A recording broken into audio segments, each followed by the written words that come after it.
It's here tonight. Tyrese Haliburton and Buddy Hield back against their former team, Domantas Sabonis, playing against his former team. Lots of fun coming in Pacers Kings. Matt George from Locked On Kings and I, long conversation about the trade, the players involved, the game tonight, the emotions. It's going to be awesome coming on today's Locked On Pacers podcast. You are Locked On Pacers, your daily Indiana Pacers podcast, part of the Locked On Podcast Network, your team every day.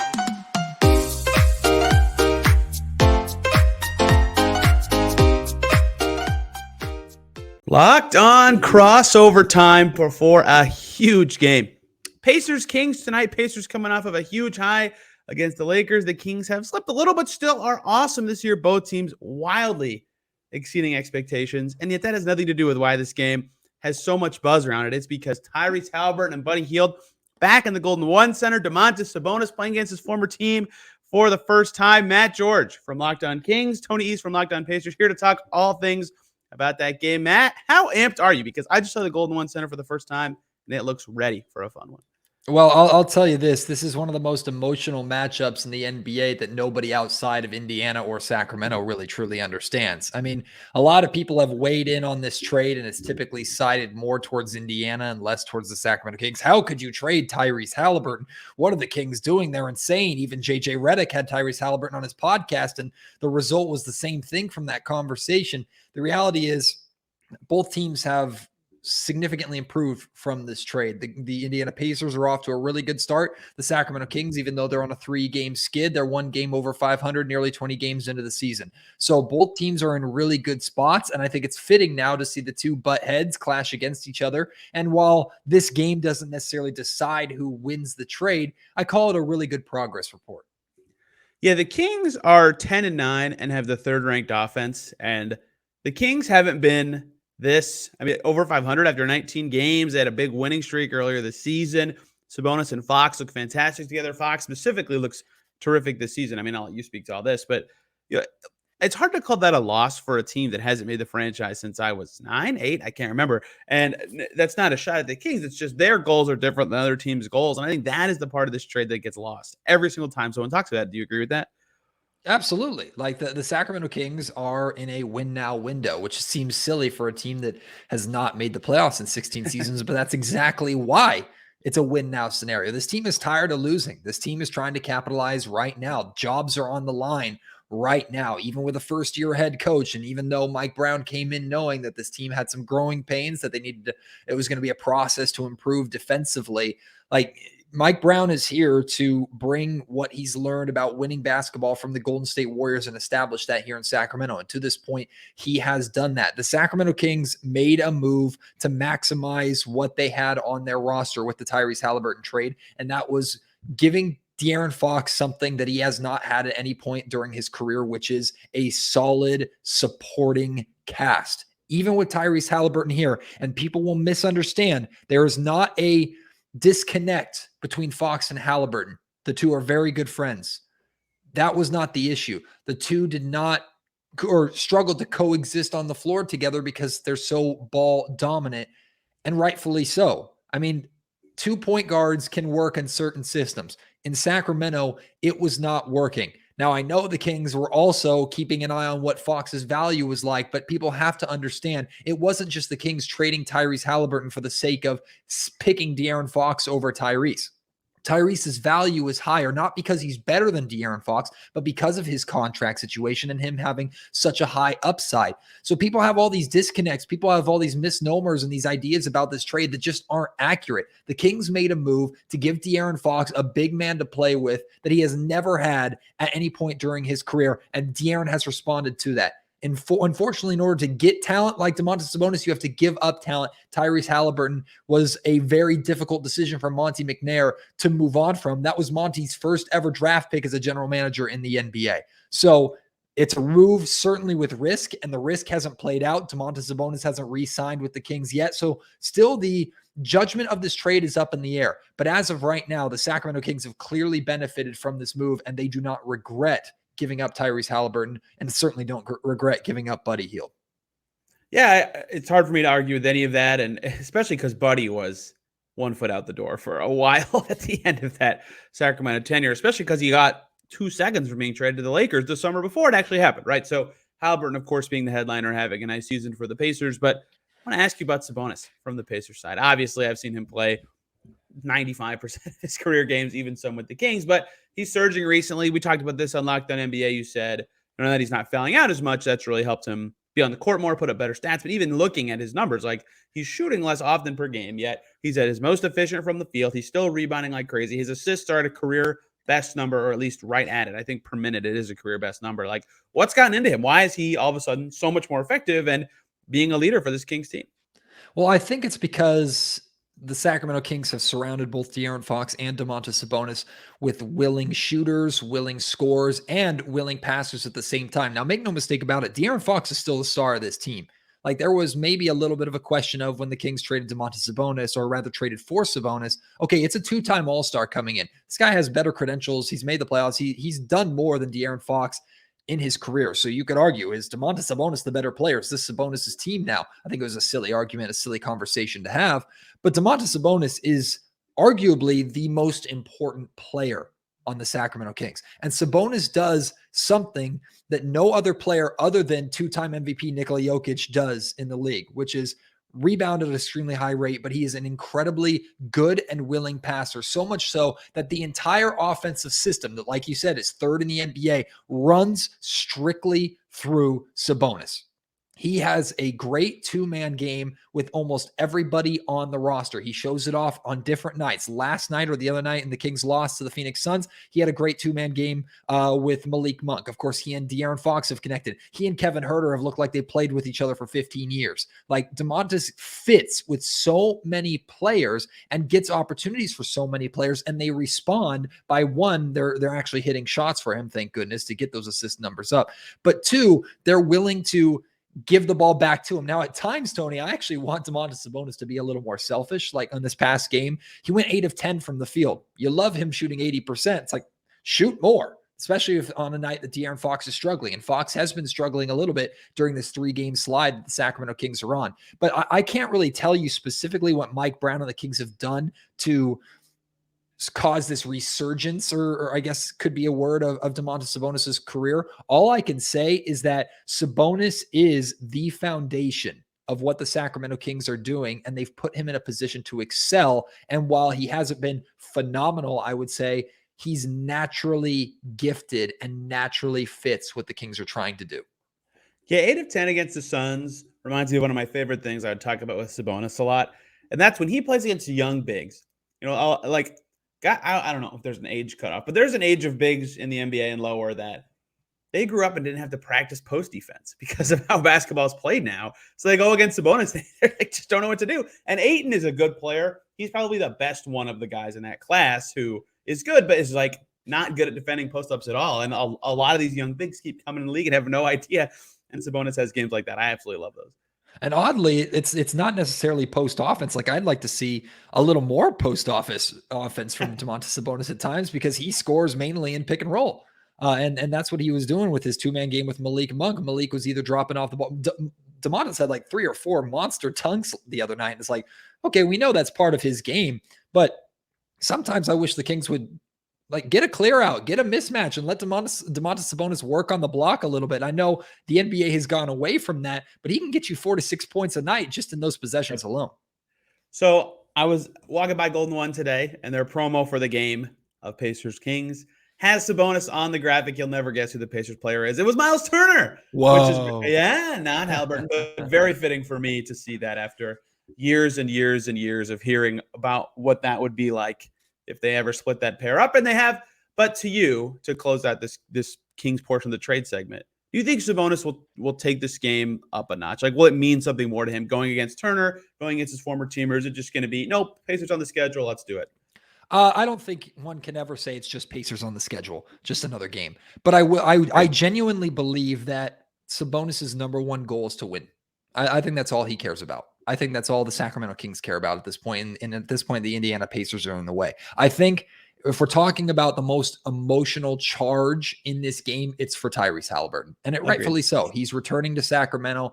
He has been asked many times, I think asked too much about this trade. He's been very open about how this trade has like how it was disrespectful or used as motivation or it frustrated him, how he has not forgiven the Kings organization. He loves the fans, and the fans are going to show him that love back. All the emotional charge in this game is for Tyrese Haliburton, maybe a little bit for Buddy Hield, who I expect to put up like 36 shots in this game just because he's Buddy freaking Hield. But I would honestly in the say first quarter. For Domantas Sabonis, I think there's going to be an extra value to this game, but I don't think you're going to see a Sabonis that says, okay, give me the ball. It's my time. Like, that's not who Sabonis is. That's not how the Kings operate. I think Sabonis is primarily motivated by winning basketball games. This episode is brought to you by SweatBlock. One of their customer reviews comes from Pamela, who would hide in her office bathroom every 30 minutes or so to dry off her armpits so no one would see the wet circles under her arms. She finally has her life back because of SweatBlock, one of the best sweat prevention products that I use myself all the time. Their deodorant is awesome. Their wipes are fantastic. Gainbridge Fieldhouse is either, like I've said when talking about them before, the hottest place on planet Earth or the coldest. There's no in between, and on the days it's the hottest, I need SweatBlock because if not, I get extremely sweaty. You got to try it yourself. It'll give you the confidence to wear whatever you want without embarrassing sweat. SweatBlock wipes were featured and tested on the Rachel Ray Show by firefighters. They're fantastic. If you or someone you love is experiencing sweat or odor issues, try SweatBlock. Save 20% with the promo code LOCKEDON on sweatblock.com. Also available on Amazon. Again, sweatblock.com, promo code LOCKEDON.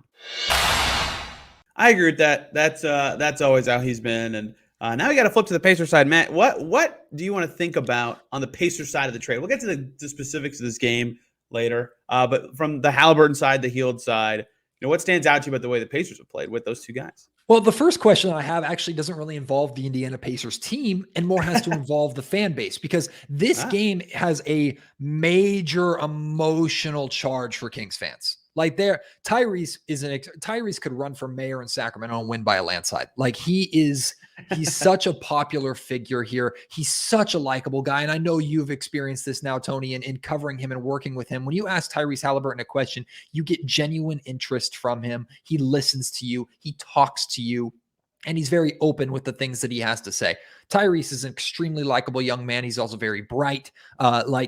Tyrese was a fan favorite here, to say the absolute least, and would have been arguably one of the most liked Kings of all time had he spent his entire career in Sacramento like he thought he was going to, and many Kings fans were hoping that he would. So there's a lot of emotional charge for Sacramento Kings fans in this game. What's the emotional charge like for Pacers fans? Well, I think the one difference here is it's in Sacramento. Like, when Sabonis plays in Indy, I think there will be a little more to it, which could have happened last year, but I can't remember if he was a close contact or tested positive, but he missed that game in health and safety protocol, so that hasn't happened yet. I think that, Jeremy Lamb and Justin Holiday, I think both played. They both moved on from this discussion. I do think there's something to it, though, from the fan perspective to see it happen. I think part of the issue is, too, there's going to be a hangover from Pacers fans who just saw the wildest game the Pacers have had all season on Monday against the Lakers, where they came back from 17 down in the fourth quarter and hit a buzzer beater over LeBron James. That kind of thing will hype you up for a couple of days. I think that everybody kind of had a moment to like, oh yeah, they play Sabonis tomorrow. So I don't think it's as high of a buzz as it is for the Kings, but I think some of it is the Lakers game Monday, and some of it is the fact that it's in Sacramento. So yeah, they're going against Sabonis, but it's not like all these fans can go see him and see the guy that they rooted for years, because like Haliburton, he was really popular here. Like, the classic style, that he plays, even though he does, classic's the wrong word. You know what I'm saying, though? Like the toughness style, like all kinds of fans like him because he's good and he plays that, like, just beat the guy in front of you kind of style. Fans really gravitate to that. So he was really popular here, even though there was the constant Sabonis Turner tiff, I don't know, some word for that. So he was still really popular that whole time. So I think that there will be a bit more intrigue than normal. Of course, people asking Buddy and Tyrese about it before they left for the road trip, but not as much as when Sabonis comes to Indy. That's when I think it will be about the same level. There is a fear in Sacramento. Excuse me. There's a fear in Sacramento that this game will make, I won't say necessarily the Kings organization, because I think they've pretty much moved on, but there's a fear in Sacramento that Tyrese Haliburton is going to put together a game or put together a stat line that makes Kings fans just feel sick to their stomach and regret the move. Is there a fear in Indiana that Domantas Sabonis can put together a performance that Pacers fans go, damn, I missed that, or I need that? Yeah, it's really interesting too, because you asked that question. Like, part of the motivations for both teams making the trade was, Haliburton and Fox are guards, right? They can't both have the ball. And Turner and Sabonis, they got asked about each other for 5 years, right? Can you coexist? Now, we said, yes, we're close. We want to make it work and all this stuff. But at the same time, they're finally going against a guy that, in both of their cases, that you and I are media. I don't know if we both have done this a lot, but at times all media at some point has pitted them against, air quotes, not like literally against each other, but just like comparing the two or the numbers without them, whatever you want to say, to the point that like, yeah, I think that Haliburton could want to do that against Fox. Not because he doesn't like Fox. I think, like you said earlier, I think him and Fox are very close. But just to go, hey, you guys traded the wrong guy. And in the same case, I think for Turner and Sabonis, where it's like they had all these questions for years and years. Turner's having a resurgent year. Sabonis is awesome. I don't know that any of them are thinking this at all. But to me, just human nature perspective, it feels like they almost have to kind of feel that way, right? Just given how the trade optics went down. I'm very interested in the De'Aaron Fox versus Tyrese Haliburton matchup in this game. De'Aaron has been on a slide as of late. Tyrese is coming off of a, 20-something point, 14 assists or 12 assist performance, and he had the game-winning assist against the Lakers. Like, he's been putting up unbelievable numbers, and doesn't surprise anybody here in Sacramento. We know how good of a player Tyrese Haliburton is. We also know that Tyrese Haliburton struggles defensively. In your mind, I'm hoping from a Sacramento perspective that this is a De'Aaron Fox bounce back game. And I think there might be a little bit of charge for De'Aaron. Like, okay, I'm not going to let Tyrese come in here and make my own fans regret trading him over me. So I expect De'Aaron to be aggressive. Also for his own sake, to work his way out of this funk, because the Kings need him to right now. Will Tyrese Haliburton be defending De'Aaron Fox? Because if so, I think De'Aaron Fox is going to abuse Tyrese. Maybe. The Pacers get really tricky with their defensive matchups, right? Like, if Andrew Nembhard or Nesmith starts, maybe they defend De'Aaron Fox. But that said, again, like, I don't want to speak for these guys. Like, they're humans. It's their words. But, like, if it means something to them, they'll guard the guy. You know what I mean? Like, that's how NBA players are. So if the Pacers season, as it has been, is any indication, like, they played the Nets last week, and, like, Buddy Hield guarded KD, and I think Haliburton guarded Simmons, and Nesmith guarded Kyrie. Like, they just cross all that stuff up and say, whatever we feel like is the best is where we're going to put the guys. So maybe that's Haliburton on Herter, and or Haliburton on Murray and Hield on Herter. I don't know what it will shake out to be, but that said, when there is a little more personal to it, it could change a little bit. And I expect there will be some possessions, after misses, when there's semi-transition, things like that they'll end up on each other anyway, to the point that it won't matter too much, but it will be a part of the game, obviously. I have two questions involving Buddy Hield. The first one is, Buddy's having a really good season. I've seen his numbers. I've watched some of his games. I think Buddy's doing really, really well for the Indiana Pacers. I also think Rick Carlisle has done a good job optimizing Buddy Hield, which was a problem for Luke Walton and past coaches Dave Yeager here in Sacramento with Buddy. First question is, what do you think Buddy Hield is doing really well right now for the Indiana Pacers? What is working for Buddy Hield and the Pacers right now? Yeah, I think he feels motivated in the role he has on this team, where he can kind of be himself, or what he thinks of himself as a player, where he just runs around the perimeter all the time and can attack on the catch and put pressure on the rim in ways that I don't know if he did or didn't feel like he had the, ability to do this before, but he has more like autonomy in the stuff he's able to do, instead of just feeling like a pure shooter. And that kind of translates to success kind of everywhere, right? He's shooting well from three, of course. I think he was third entering the Lakers game, but he also had an off night that night. So he's probably still third in the NBA and made threes this season, which, of course, it's going to be Steph and Malik Beasley. How did we talk about Malik Beasley here? But Malik Beasley is second in the NBA. But the thing that Buddy has done better since getting traded here, his passing's been better. It's not even just assists. It's just like general passing. He's shooting 66% at the rim. I think he only exceeded that number with the Kings once. And his 3 to 10 foot shot, he's got a little push shot he's added to his game that I think that he showed it some in the past, but has kind of been an added repertoire. So his 2-point percentage was, I think, as recently as last week, a career high.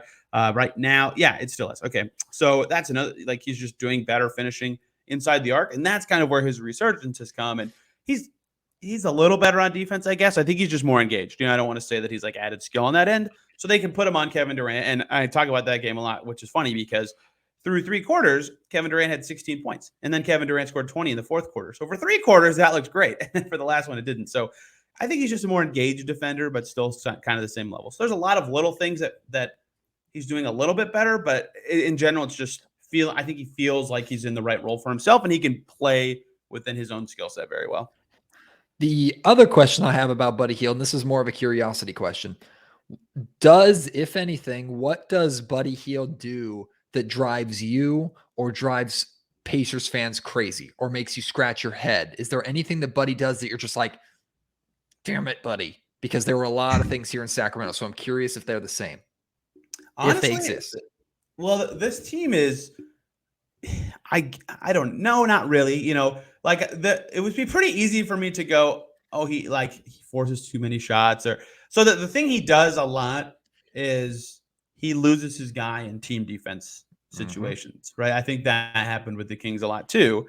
But the trouble with saying, dang it, Buddy, or whoever, is the Pacers suck at that skill as a team in general. So sometimes it's like, well, someone's going to do it. It's not like a specific frustration. That's the thing I think he is the most holes in his game is he gets ball watchier, gets too far away from his man, and can't help the right way or close out or rotate, all these things. Like he's okay on the ball, but that's where he really struggles. Like his shot selections has surprised me, because with the Kings, that was frustrating at times.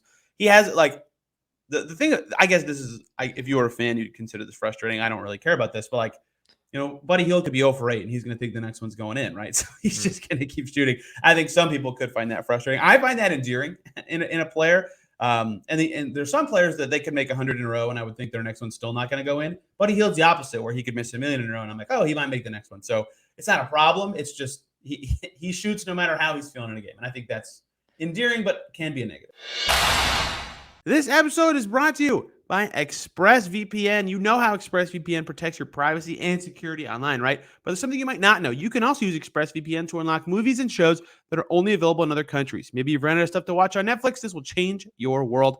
ExpressVPN allows you to binge watch The Office UK, for example. It's so simple. Just enter to Netflix, fire up ExpressVPN, change your location UK, refresh Netflix. That's it. There it is. ExpressVPN lets you control where you want sites to think you're located. You can choose from almost 100 different countries, so tons of different Netflix libraries. Korean dramas, has South Korean Netflix, for example. It's not just Netflix. It also works with any streaming service, Hulu, YouTube, whatever.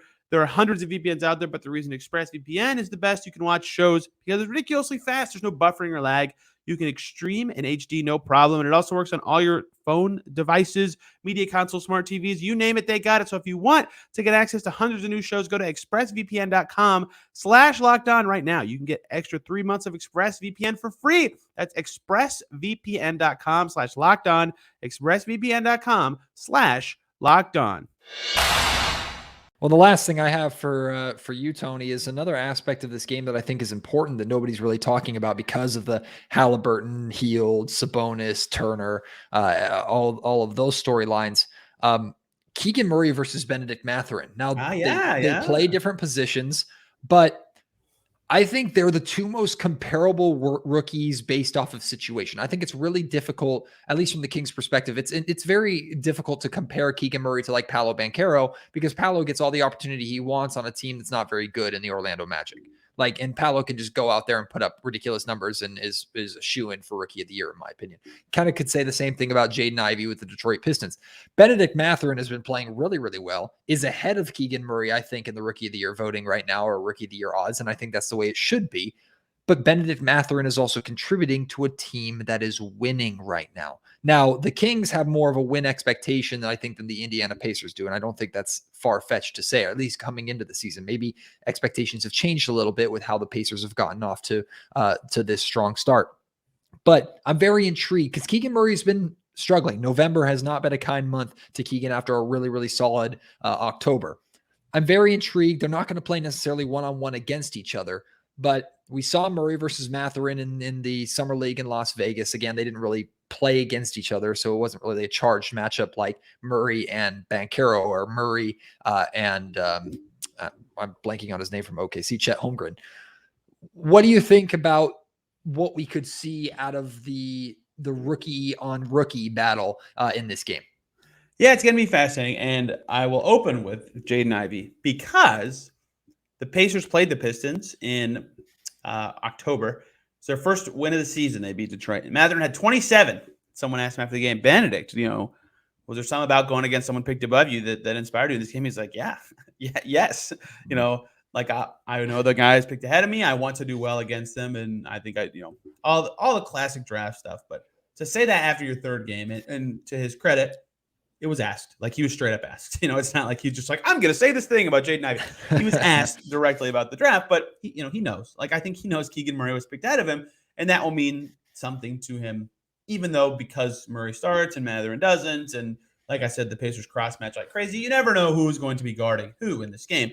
But yeah, I think it'll mean something to Mathurin. And I think for all the top, 8 picks, this is just, again, I'm guessing a lot of human nature stuff on this podcast, but they like to show that they're better than those guys, even from Murray's side, which I am curious if you have any insight. What has slipped with him? Because in Summer League and even in preseason, and the first Kings game I watched this year, Matt George, was when they played the Heat, and he had 22. And like every time I watched Keegan Murray, it felt like he never touched the ball. And then I look up and he had 22 points and 6 rebounds. Like, I didn't know how he did it.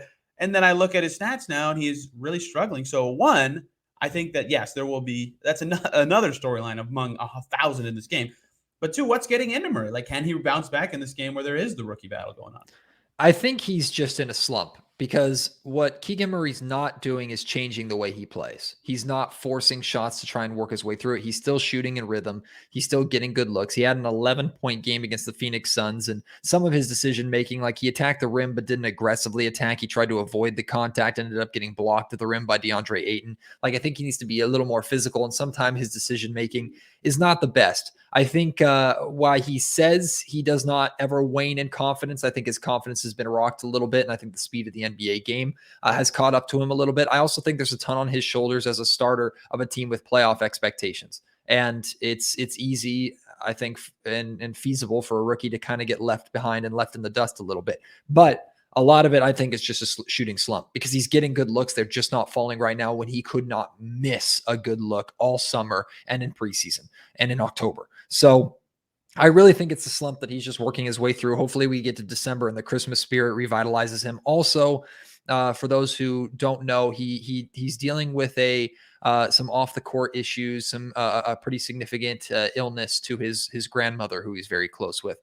So that, imagine starting your NBA career, your dreams coming true, you leave home, and you're playing and starting your NBA career, and you're hearing about all this stuff going on at home involving a loved one that you care about. So he's not using that as an excuse. Nobody's using that as an excuse, but it's impossible to say that doesn't affect someone. So there's no reason to panic about Keegan Murray, but yeah, he's hasn't been very good. And I think the most concerning part about Keegan is this slump kind of started while the Kings were surging. So it's like, okay, is he getting left behind a little bit? I don't think there's any reason to panic too much. I think Keegan Murray's going to be just fine. But if you were to say who's been the better rookie between Benedict Mathurin and Keegan Murray, it's not even it's not a debate at this point, and that's fair. Like, it's totally fair. It's not a debate. It's Benedict Mathurin, and that's the way it is. But ultimately, how Keegan Murray is going to be judged is he a starter on a team that ends a playoff drought? If he is, it's a successful rookie campaign, regardless of where he is in the Rookie of the Year standings. Yeah, Mathurin has been ridiculous for Kings people listening who haven't caught him. I mean, he can get to the line like a vet already and shoot the ball extremely well. Like, those are two very efficient skills. Matt, to end this, give me 30 seconds on a guy we haven't talked about at all yet, who's going to kill the Pacers in this game, or who's been good for the Kings this year. And I'm going to guess you're going to say Malik Monk, but I'll let you answer the question. Oh God, I mean, how much time do you got? I mean, it's a toss-up. It genuinely is a toss-up between Malik Monk and Kevin Huerter, because both of them are such weapons. Like, and we're talking about the two shooting guards that the Kings replaced Buddy Hield with. Pacers muse, in case you left that off of your tweet.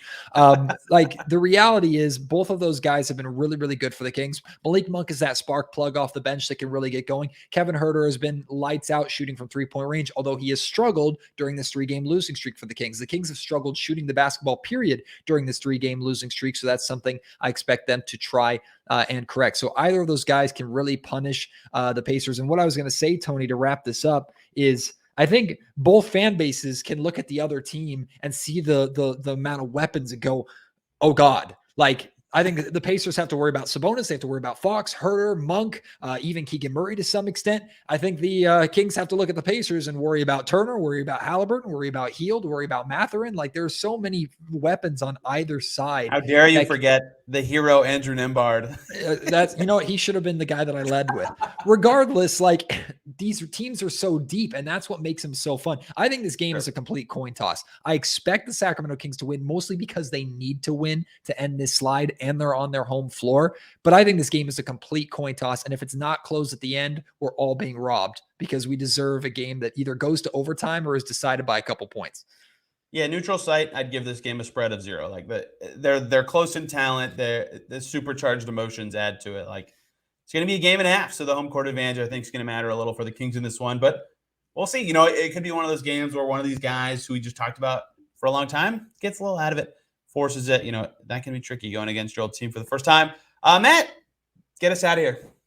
Hey, thank you so much for joining us on this crossover episode of Locked On Kings and Locked On Pacers. We'll see which show and which team is or victorious after this game. I wouldn't call this a rivalry necessarily, but there's a lot of emotional charge, so it'll be exciting. Tony, I'm glad you're here in Sacramento to experience the energy inside the Golden One Center so you can tell your Pacers fans about it. And I think these are going to be two teams ultimately that NBA fans outside of Indiana and Sacramento are going to be wanting to pay attention to consistently. If they're not your league pass teams already, make them your league pass teams. I'm expecting a great game. 100% agreed. Matt George is on Twitter at Matt George Sack, SAC. I'm on Twitter at TEastNBA. Follow our respective shows, Locked On Pacers, Locked On Kings, and hear the recap from both of our sides tomorrow. Because, again, there's going to be a lot to talk about from this game, including potentially some tribute videos. We'll see what happens. We'll both be there to break it all down for you. Thanks, everybody, for listening. Have a great day. We'll see you soon.